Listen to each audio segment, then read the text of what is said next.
Hello friends, welcome to DS fidelity. আজকে শুরু করছি WBCS এর প্রিভিয়াস ইয়ার কোয়েশ্চেন্স এর general studies paper. General studies 5 ইয়ার্সের আপাতত আলোচনা করা হচ্ছে, আর এখানে প্রিভিয়াস ইয়ারের সাথে সাথে কোয়েশ্চেনগুলোর ব্যাকগ্রাউন্ড থেকে আর কি কি প্রশ্ন হতে পারে সেগুলো, প্লাস কারেন্ট অ্যাফেয়ার্স থেকে ওই কোয়েশ্চেনগুলোর মতন করে আর কি প্রশ্ন আসতে পারে সেগুলোও আলোচনা করব। তাহলে চলো শুরু করা যাক। হ্যাঁ, তবে বলে নিই 2018 WBCS general knowledge, math, GI সবই ডিসকাস করা হয়েছে অলরেডি, সেগুলো তোমরা অবশ্যই দেখে নিও। চলো শুরু করা যাক। প্রথম প্রশ্ন, কে সর্বভারতীয় খিলাফত সম্মেলনের সভাপতি নির্বাচিত হয়েছিলেন? অপশন দেওয়া রয়েছে মহাত্মা গান্ধী, সুভাষচন্দ্র বসু, চিত্তরঞ্জন দাস এবং মতিলাল নেহেরু। সঠিক উত্তর ভাবার চেষ্টা করো। সঠিক উত্তর হচ্ছে মহাত্মা গান্ধী। খিলাফত আন্দোলন শুরু হয়েছিল খলিফা বা ধর্মগুরু কথাটা থেকে। আসলে মুসলিমরা তুর্কির সুলতানকে তাদের খলিফা বা ধর্মগুরু বলে মনে করতেন। প্রথম বিশ্বযুদ্ধে তুর্কি ত্রিশক্তি চুক্তি বা ট্রিপল অ্যালায়েন্সের পক্ষ নিয়েছিল, আর অন্য দলে ছিল মিত্র শক্তি, যে দলে ছিলেন ইংল্যান্ড, ফ্রান্স, রাশিয়া এই দেশগুলি। এবার তোমরা সবাই জানো প্রথম বিশ্বযুদ্ধে ত্রিশক্তি চুক্তির পরাজয় ঘটে। তার ফলে মিত্রশক্তিতে থাকা দেশগুলি ত্রিশক্তিতে থাকা দেশগুলির ওপর নানান রকম শর্তাবলী চাপাতে শুরু করে, আর সেখানে খলিফার অপমানজনক কিছু শর্তাবলী রাখা হয় যাতে কিনা মুসলিমরা ক্ষুব্ধ হন এবং খলিফাকে তার হারানো মর্যাদায় পুনঃপ্রতিষ্ঠিত করার উদ্দেশ্যে তারা একটি আন্দোলন শুরু করেন।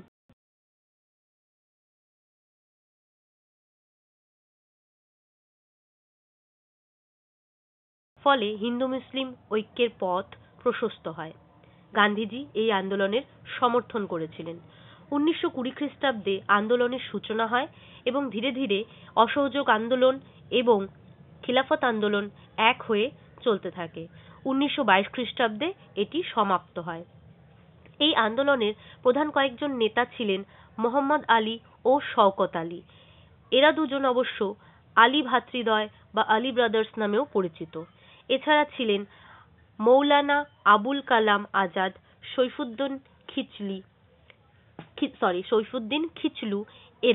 এরা ছিলেন এই আন্দোলনের প্রধান কয়েকজন নেতা।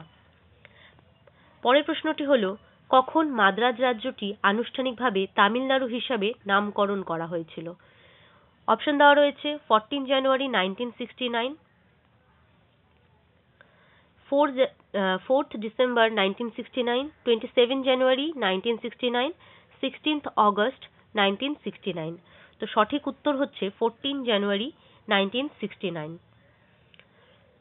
তামিলনাড়ুর ইতিহাস সম্পর্কে কিছু জিনিস দেখে নেওয়া যাক।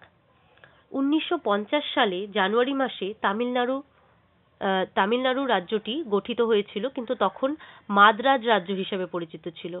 এরপর স্টেটস রিঅর্গানাইজেশন অ্যাক্ট 1956 এ লিঙ্গুইস্টিক বেসিসে অর্থাৎ ভাষার ভিত্তিতে এই রাজ্যটির সীমানা পুনর্গঠিত হয়েছিল। রাজ্যটি 14 জানুয়ারিতে তখনকার মুখ্যমন্ত্রী আন্নাদুরাই দ্বারা তামিলনাড়ু নাম পায়। প্রথমে নাম ছিল মাদ্রাজ, পরে নামকরণ করা হয় তামিলনাড়ু। কবে? 14th জানুয়ারি 1969-এ। এরপর জেনে নিব তামিলনাড়ু সম্পর্কে কিছু জিনিস। যেমন তামিলনাড়ু ভারতীয় উপদ্বীপের সবচেয়ে দক্ষিণ দিকে অবস্থিত একটি রাজ্য, তোমরা দেখতে পাচ্ছ ম্যাপে। এবার জেনে নিই বর্তমানে তামিলনাড়ুর গভর্নর বা রাজ্যপাল কে? সে হলো বানোয়ারি লাল পুরোহিত। মুখ্যমন্ত্রীকে এড্ডাপ্পাদি কে পালানি স্বামী, আর উপমুখ্যমন্ত্রী হলেন ও পনির সেলভাম। নেক্সট দেখো, কে স্পিরিট অফ ইসলাম লিখেছিলেন, মানে এই বইটি কে লিখেছিলেন? অপশন দেওয়া রয়েছে আব্দুল ওয়াহাব, থিওডর বেক, সৈয়দ আমির আলী, মহসিন উল মুলক। তো কারেক্ট আনসার হচ্ছে স্যার সৈয়দ আমির আলী। তিনি ছিলেন একজন সামাজিক ও রাজনৈতিক আইনজীবী। ওড়িশার কটকে তার জন্ম, আর তিনি 1908 সালে লন্ডন মুসলিম লীগ প্রতিষ্ঠা করেছিলেন। মনে রেখো কি প্রতিষ্ঠা করেছিলেন? London Muslim League. Next question, international day of the ট্রপিক্স পালন করা হয় কবে? 23শে মার্চ, 4 জুলাই, 22শে সেপ্টেম্বর নাকি 26শে জুন? উত্তর হবে 26শে জুন। তার কারণ, আচ্ছা এখানে একটু প্রিন্টিং মিস্টেক হয়েছে, 26শে জুন হবে। দেখো অ্যাকচুয়ালি ডেট এটা হবে 29 জুন, যেহেতু অপশনে এর থেকে নিকট কোনো ডেট দেওয়া ছিল না, তাই তোমাদের 26শে জুন চুজ করতে হবে, কিন্তু অ্যাকচুয়াল ডেট কিন্তু এটা 29 জুন।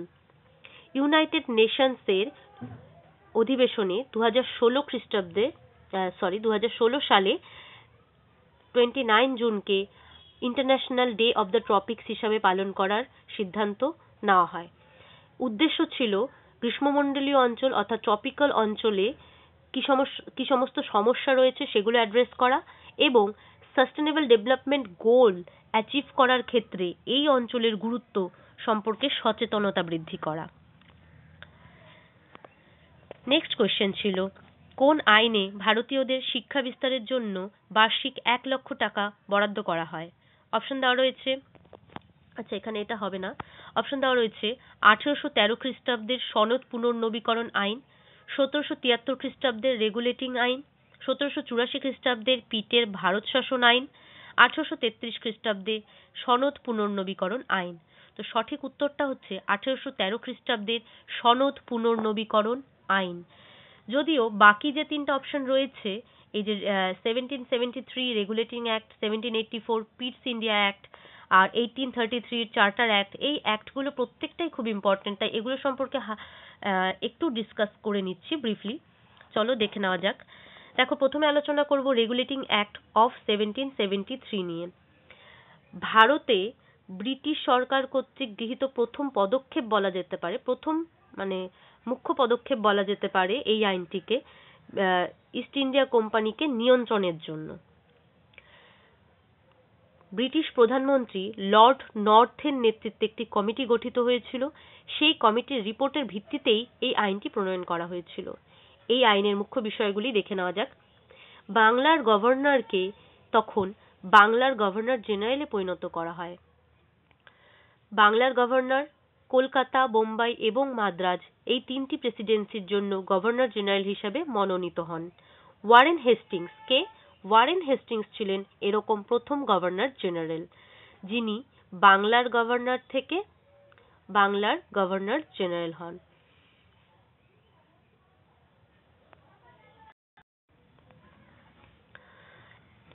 এই আইনের দরুন 1774 খ্রিস্টাব্দে একজন প্রধান বিচারপতি ও 3 জন বিচারপতি নিয়ে কলকাতায় একটি সুপ্রিম কোর্ট প্রতিষ্ঠা করা হয়। সুপ্রিম কোর্ট প্রতিষ্ঠা করা হয় কোথায়? কলকাতায়। আর সালটা ছিল 1774 খ্রিস্টাব্দে, প্রতিষ্ঠা হয় 1774 খ্রিস্টাব্দে। নেক্সট দেখে নেওয়া যাক পিটের ভারত শাসন আইন 1784। এই আইনের বিশেষত্বগুলো কি? এখানে কোম্পানির বাণিজ্যিক এবং রাজনৈতিক কার্যকারিতার মধ্যে পার্থক্য করা হয়। কোর্ট অফ ডাইরেক্টরসদেরকে দিয়ে পরিচালনা করা হতো বাণিজ্যিক বিষয়গুলি এবং বোর্ড অফ কন্ট্রোল ছিল রাজনৈতিক বিষয়গুলি পরিচালনা করার জন্য। এই আইনের দুটি গুরুত্বপূর্ণ বিষয় হলো, কোম্পানির সম্পত্তিকে প্রথমবার ভারতে ব্রিটিশদের সম্পত্তি হিসাবে অভিহিত করা হয়েছিল এই আইনে। ব্রিটিশ সরকারকে ভারতে কোম্পানির বিষয়াদি এবং প্রশাসনের ওপর সর্বোচ্চ নিয়ন্ত্রণ দেওয়া হয়। এই আইনে সর্বোচ্চ নিয়ন্ত্রণ দেওয়া হয় কাকে? ব্রিটিশ সরকারকে, কোম্পানিকে।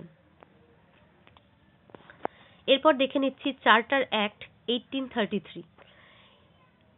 এই আইনে বাংলার গভর্নর জেনারেলকে ভারতের গভর্নর জেনারেলে পরিণত করা হলো। এর আগে তোমরা রেগুলেটিং অ্যাক্টে দেখতে পেলে বাংলার গভর্নরকে বাংলার গভর্নর জেনারেলে পরিণত করা হলো, আর এখন চার্টার অ্যাক্ট 1833 তে কি করা হলো?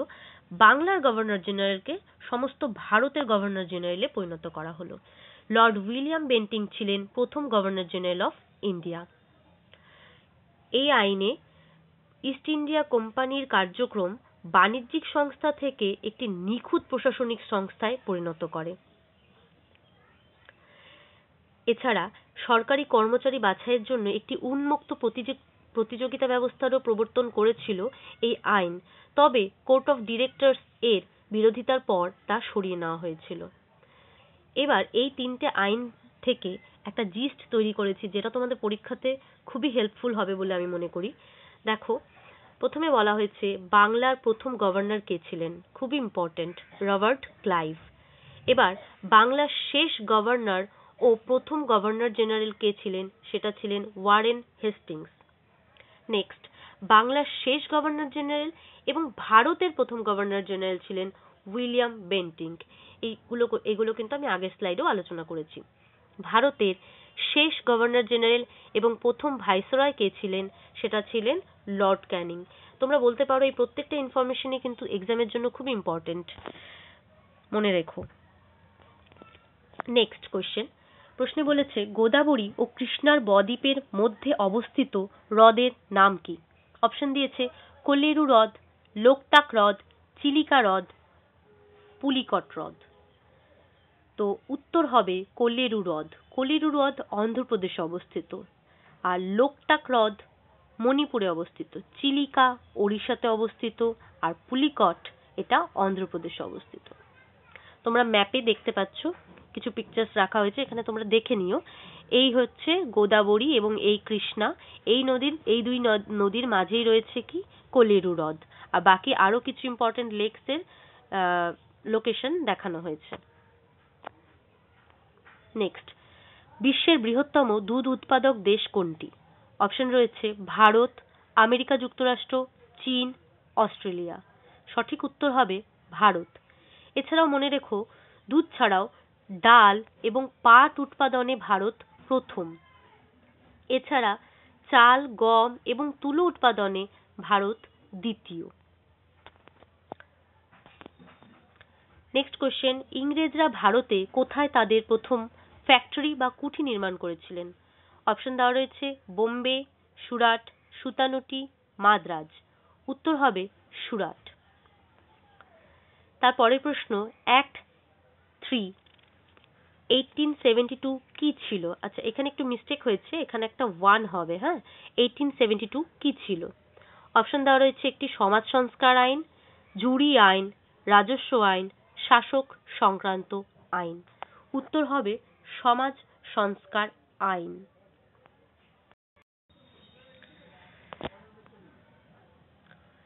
এটা ছিল একটি খ্রিস্টান marriage act. Henry summer main first introduce করেছিলেন এই অ্যাক্টটি।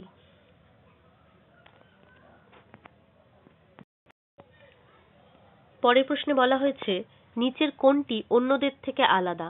অপশনে রয়েছে জুলজি, ফিজিওলজি, বোটানি আর ফিলোসফি।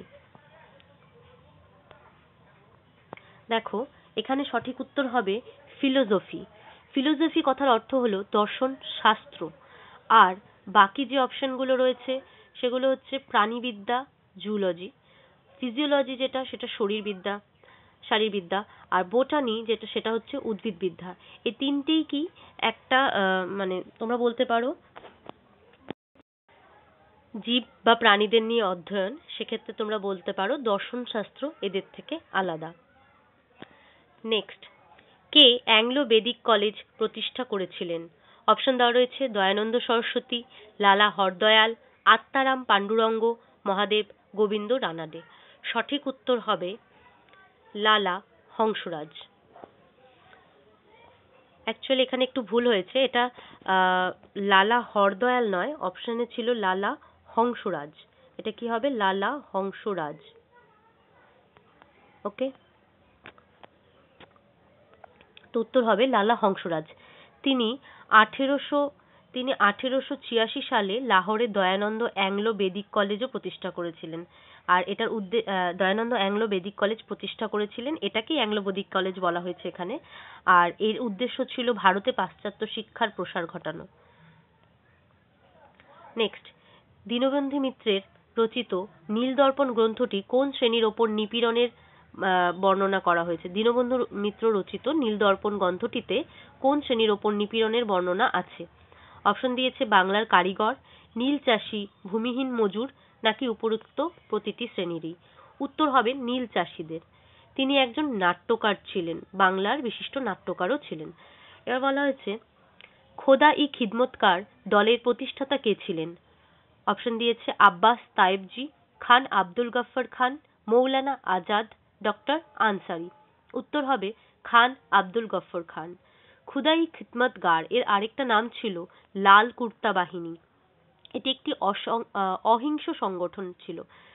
আচ্ছা, এবার খান আব্দুল গফফর খানকে আর কি কি নামে পরিচিতি খান আব্দুল গফফর খান আর কি কি নামে পরিচিতি পেয়েছিলেন? তিনি সীমান্ত গান্ধী, বাদশা খান, বাচা খান এবং ফকির-ই আফগান নামেও পরিচিত ছিলেন। তার প্রকাশিত একটি সংবাদপত্র ছিল পখতুন। নেক্সট, ভারতের কয়টি রাজ্যের সীমানা পশ্চিমবঙ্গকে স্পর্শ করেছে? অপশন দিয়েছে 4টি, 6টি, 5টি নাকি 3টি। পশ্চিমবঙ্গ ভারতের কটা রাজ্যের সাথে টাচ করে আছে? তো উত্তর হবে 5টি। কারণ তোমরা ভারতের ম্যাপ যদি খেয়াল করো তাহলে তোমরা দেখতে পারবে যে পশ্চিমবঙ্গ উত্তর দিকে সিকিম, পূর্ব দিকে আসাম এবং পশ্চিম দিকে বিহার, ঝাড়খণ্ড এবং ওড়িশাকে স্পর্শ করেছে। তাহলে টোটাল 5টি রাজ্যকে। পরের প্রশ্ন, আধুনিক হিন্দি সাহিত্যের স্রষ্টা কে ছিলেন? অপশন দিয়েছেন লালুজি লাল, পদ্মাকর ভট্ট, প্রেমচাঁদ আর হরিশচন্দ্র। উত্তর হবে হরিশচন্দ্র। ভরতেন্দু হরিশচন্দ্র তিনি ছিলেন হিন্দি সাহিত্যের জনক বলেও পরিচিত ছিলেন। ভারতের প্রথম জিআই ট্যাগ প্রাপ্ত পদার্থ কোনটি? অপশন দিয়েছে এলাচ, দার্জিলিং চা, বাসমতি চাল, গোবিন্দভোগ চাল, এগুলো। তো উত্তর হবে দার্জিলিং চা। দার্জিলিং চা ছাড়াও পশ্চিমবঙ্গের আরো কয়েকটি জিনিস যেগুলো জিআই ট্যাগ অর্থাৎ জিওগ্রাফিক্যাল ইন্ডিকেশন পেয়েছে সেগুলি হলো মুর্শিদাবাদের বালুচুরি শাড়ি, বাঁকুড়ার মাটির ঘোড়া বা টেরাকোটার ঘোড়া, পুরুলিয়ার ছৌ নাচের মুখোশ, হুগলির ধনিয়াখালি শাড়ি, ধকড়া, ফজলিয়াম, বর্ধমান, হুগলি, নদিয়া ইত্যাদি জেলার গোবিন্দভোগ চাল, হিমসাগর আম, জয়নগরের মোয়া, কাঁথা, মাদুরকাঠি, বাঁকুড়ার মনসা চালি বা মনসা বাড়ি, বর্ধমানের মিহিদানা, নকশি কাঁথা, পটচিত্র, বাংলার রসগোল্লা, শান্তিনিকেতনের চর্মজাত সামগ্রী, বর্ধমানের সীতাভোগ নামের মিষ্টি, তুলাইপাঞ্জি চাল ইত্যাদি হলো পশ্চিমবঙ্গের জিওগ্রাফিক্যাল ইন্ডিকেশন প্রাপ্ত দ্রব্যাদি। সেন্সাস 2011 এ পশ্চিমবঙ্গের সাক্ষরতার হার কত? অপশন রয়েছে 97%, 70%, 80%, 77%। সঠিক উত্তর হচ্ছে 77%। কারণ পশ্চিমবঙ্গের সাক্ষরতার হার 77.08% এবং ভারতের সাক্ষরতার তো সেন্সাস 2011 অনুযায়ী পশ্চিমবঙ্গের হার কত ছিল? 77.08 আর ভারতের সাক্ষরতার হার কত ছিল? 74.04। অবশ্যই মনে রেখো, খুবই ইম্পর্টেন্ট।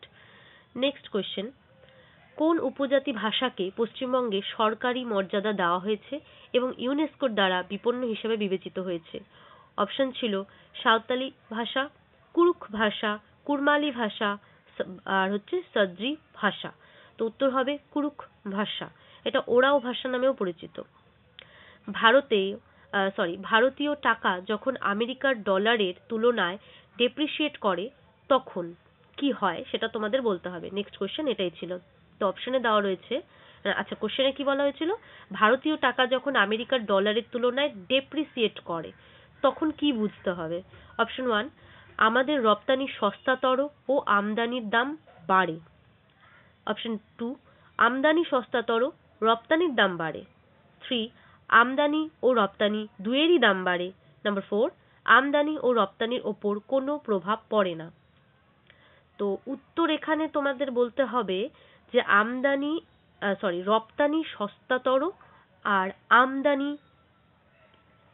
আমদানির দাম বা খরচ বাড়ে। তার কারণ ভারতীয় টাকা ডেপ্রিসিয়েট করছে ডলারের তুলনায়। এটা বলতে আমাদেরকে বুঝতে হবে যে আগে কোনো একটা জিনিস যদি $1 কিনতে পাওয়া যেত সেই জিনিসটা এখন ধরো আগে $1 দামের একটা জিনিস কিনতে হলে ভারতীয় টাকায় আমাকে 60 টাকা দিতে হতো, কিন্তু যদি ডেপ্রিসিয়েট করে যায় তাহলে আমাকে 60 এর বদলে এখন 70 টাকা দিতে হচ্ছে। তার মানে $1 একটা জিনিস কিনতে গিয়ে আমাকে ভারতীয় টাকায় বেশি টাকা দিতে হচ্ছে। তাহলে এখানে আমি কি করব? আমার পক্ষে আমদানি করাটা মনে হবে ব্যয় সাপেক্ষ, আমি আমদানি করব না সহজে। কিন্তু রপ্তানি করার ক্ষেত্রে সহজ হবে জিনিসটা। তাই রপ্তানি তাই তোমাদের বলতে হবে আমদানি দাম বাড়ে আর রপ্তানি সস্তাতর হয়, অর্থাৎ রপ্তানি যদি করি আমি, আমার লাভ ভালো হবে। Next question, CV Raman Nobel পুরস্কার পেয়েছিলেন বিকিরণের কোন ঘটনার জন্য? অপশন রয়েছে বিক্ষেপণ বা স্ক্যাটারিং, বিচ্ছুরণ বা ডিফ্র্যাকশন, ব্যতিচার বা ইন্টারফারেন্স, সমবর্তন বা পোলারাইজেশন। উত্তর হবে বিক্ষেপণ বা স্ক্যাটারিং। এক্ষেত্রে নোবেল প্রাইজ সম্পর্কে যখন একটা প্রশ্ন এসেছে, তোমাদের এই বছরের নোবেল প্রাইজগুলো একটু মনে রাখা উচিত। দেখো, এবছর নোবেল প্রাইজ পদার্থবিদ্যায় পেয়েছে রজার পেনরোজ, রেনহার্ড গেঞ্জেল আর আন্দ্রেয়া গেজ। রসায়নে পেয়েছেন Emmanuelle Charpentier, Jennifer A Doudna. চিকিৎসায় পেয়েছেন Harvey J Alter, Charles M Rice আর মাইকেল হটন। আর সাহিত্যে পেয়েছেন লুইস গ্লুক, শান্তিতে পেয়েছেন ওয়ার্ল্ড ফুড প্রোগ্রাম, আর অর্থনীতিতে পেয়েছে পল আর মিলগ্রোম এবং Robert B Wilson. Nobel prize অবশ্যই মনে রাখবে, নোবেল প্রাইজ থেকে কিন্তু প্রশ্ন আসেই। আর তোমরা যদি চাও নোবেল প্রাইজের উপরে একটি আলাদা করে ভিডিও আমি অবশ্যই বানিয়ে দেবো, যেখানে তোমাদের ভারতের নোবেল প্রাইজ নিয়ে প্লাস নোবেল প্রাইজের হিস্ট্রি নিয়ে আর এবছরের নোবেল প্রাইজ নিয়ে খুব ডিটেলসে আলোচনা করা যাবে। তো এখনকার মতন এই পর্যন্তই শেষ করছি, ফিরে আসবো আবার কিছু কোয়েশ্চেন নিয়ে। ততক্ষণ পর্যন্ত ভালো থেকো, থ্যাংক ইউ।